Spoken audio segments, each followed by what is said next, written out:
Something that we often do not realize is that if you can speak only one language and understand only one language, or maybe two languages, you are actually living inside of a linguistic bubble. You don't know how the people on the other side of that bubble think. You don't know what their thoughts really are as they think and feel them on the inside.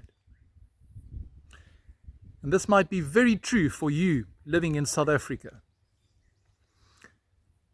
May I invite you to leave the linguistic bubble that you live in and explore the world of the isiZulu language.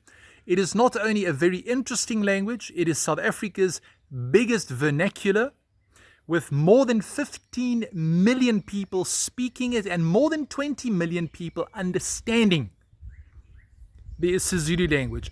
What makes it also fascinating, the language, is it is connected to a very, very interesting history, the language, a history of bravery and of interesting and ferocious warriors and heroes.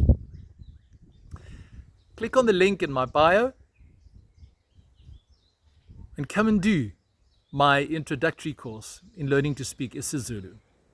See you there.